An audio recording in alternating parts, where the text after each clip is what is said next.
self-compassion break ကိုကျင်နာကရုဏာထားဖို့အတွက်ကျမတို့အချိန်ယူရအောင်ကျမတို့ကိုအရန်စိတ်ဖိစီးနေတယ်ခံစားချက်တွေဘလို့မှနေလို့မကောင်းဘူးဆိုတာလေးကိုသတိထားမိတဲ့အချိန်မျိုးဆိုလို့ရှိရင်ကိုယ့်ရဲ့ခန္ဓာကိုယ်မှာလည်းတက်တောင့်တတမရှိတာလေးကိုသတိထားမိနိုင်တယ်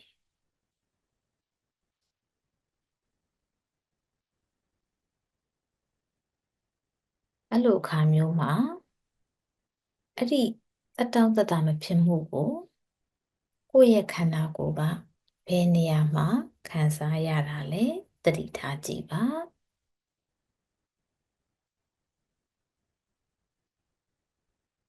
ကျမဆိုလို့ရှိရင်ဒီရှင်ဘတ်တစ်ခုလုံးကြီးကကြွက်သားတွေကနာကျင်နေတာကိုခံစားရတယ်အဲ့တော့ sensation အဖြစ်ဆိုလို့ရှိရင်ဒီအာယုံခံစားချက်အဖြစ်ပြောမယ်ဆိုရင်အဲ့ကြွက်သားတွေစစ်ခနဲ့အဲ့လိုနာတဲ့ခံစားချက်မျိုးကျမဆိုရင်ခံစားရတယ်ဆိုတော့ကျမတို့ခုနတက်တောင့်တတမရှိတဲ့နေလို့မကောင်းတဲ့ခံစားချက်ရဲ့အာယုံခံစားချက်ကဘယ်လိုလေးရှိလဲကိုယ့်ရဲ့ခန္ဓာကိုယ်ပေါ်မှာ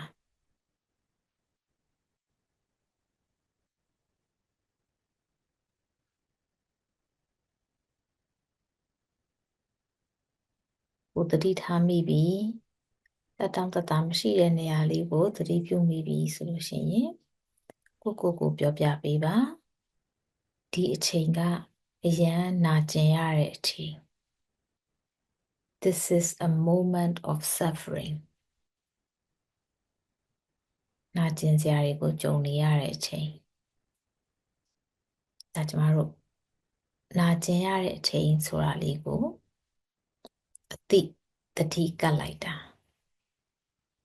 mindfulness အဲ့လိုမပြောဘဲနဲ့စာဆန်ဆန်မဟုတ်ဘဲနဲ့ပေါ့နော်ဟာပင်မလိုက်တာ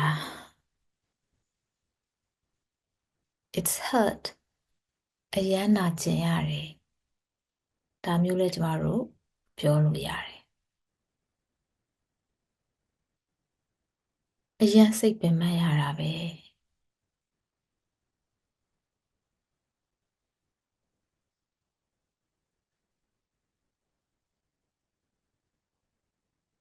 နာကျင်ခြင်းဆိုတာကျမတို့အသက်ရှင်ခြင်းရဲ့အစိတ်ပိုင်းဖြစ်တယ် Suffering is part of living အသက်ရှင်နေတဲ့အချိန်မှာကျမတို့နာကျင်မှုကိုပုံစံမျိုးစုံနဲ့ကြုံတွေ့ရနိုင်တယ်ဒါသည်လူသားတိုင်းမှာဖြစ်တဲ့အရာဒီလူတွေမှာမှဘာလို့ဖြစ်တာလဲငါတို့မှာမှဘာလို့ကြုံရတာလဲမဟုတ်ပါဘူးပုံစံမတူရင်သာနေလိမ့်မယ်နာကျင်ရခြင်းကြေကွဲရခြင်း suffering ကိုလူသားတွေမှာကြုံတွေ့ရလေရှိပါတယ်လူသားဖြစ်ခြင်းရဲ့အစိတ်အပိုင်းတစ်ခုဖြစ်ပါတယ်ကိုတယောက်တည်းမဟုတ်ပါဘူးနာကျင်ခြင်းကိုခံစားကြော်ဖြတ်နေရတဲ့သူတွေရှိကြပါတယ်ဘဝမှာတနည်းမဟုတ်တနည်းတစ်မျိုးမဟုတ်တစ်မျိုးနဲ့လူတွေဟာရုန်းကန်နေကြပါတယ်အခုခံစားရတာကလူတွေနာကျင်တဲ့အခါမှာခံစားရတဲ့ခံစားချက်မျိုးလူတွေနာကျင်တဲ့အခါခုနလိုတပ်ပြင်းချတာတွေနာလိုက်တာတွေခန္ဓာကိုယ်မှာတက်တောင့်တတမရှိမှုတွေခံစားရတတ်ကြတယ်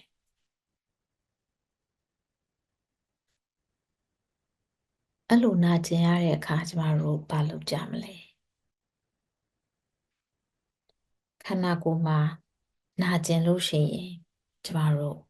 ဆေးလိမ့်တယ်ပြုတ်စီလိမ့်တယ်ဟိုအကြိုက်ခဲတတ်တာစီမဲ့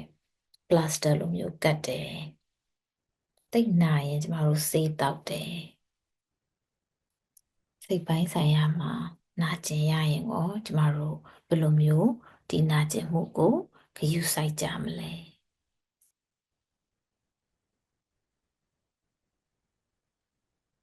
ဒါမှကျမတို့ကိုကျင်နာကရုဏာထားရမယ်ဆိုပြီးတော့သတိပေးလိုက်ခြင်းဖြစ်တယ် May I be kind to myself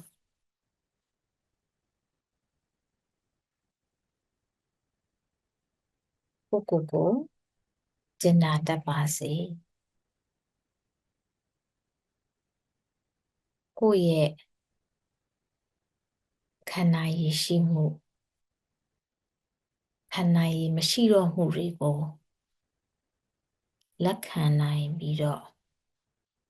ထွေးပိုက်နိုင်ပါစေ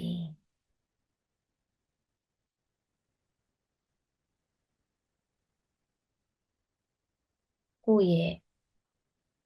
ရှင်သန်နေရတဲ့ဘဝကိုချစ်ချင်းမေတ္တာနဲ့ရှင်သန်ရပါစေ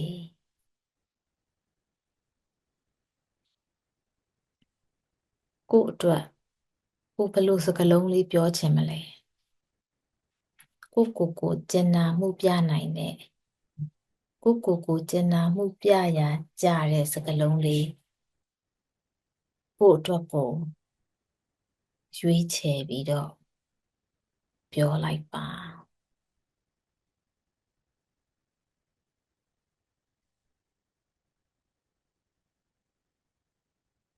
အကယ်၍များကိုကအခုချိန်မှာကိုကျင်နာဖို့ခက်နေတယ်ဆိုရင်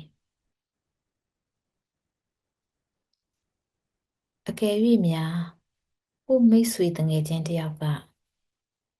အခက်အခဲစိတ်ဒုက္ခရောက်နေတယ်ဆိုရင်ကိုဘယ်လိုမျိုးအားပေးနှစ်သိမ့်စကားပြောမလဲ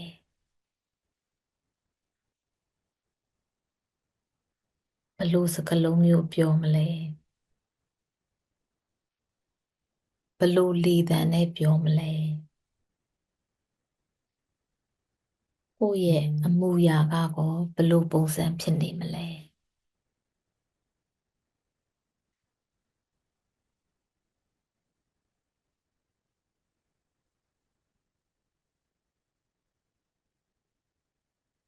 အဲ့ဒီစကားလုံးလေးတွေကိုကိုယ်စိတ်ထဲမှာကိုနဲ့မိတ်ဖွဲ့ပြီးတော့ကိုယ့်ရဲ့တငယ်ချင်းမိတ်ဆွေကိုအားပေးတဲ့ပုံစံအားပေးတဲ့လေသံအားပေးတဲ့စကားလုံးလေးနဲ့ကိုယ့်အတွက်ကိုပြောပြပေးလိုက်ပါ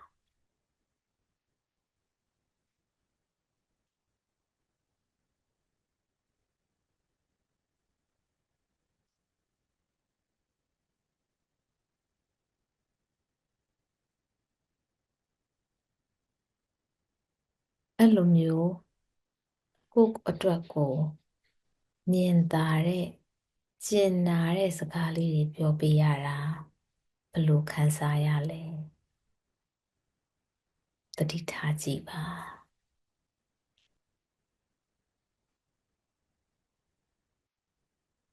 အဲ့ဒီခံစားရတဲ့ခံစားချက်ကိုလည်းထွေးပိုက်ပါအဲ့ဒီခံစားချက်လေးနဲ့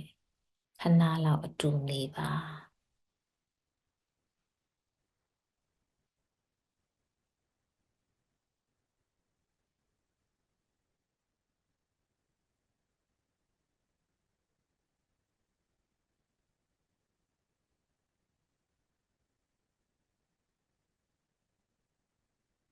အပြင်းပြင်းလေးအသက်ကို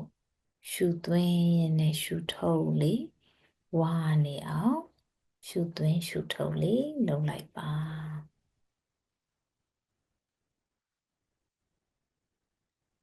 မိမိကိုယ်ကိုကျင်နာသနာဖို့အတွက်အချိန်ပေးပါ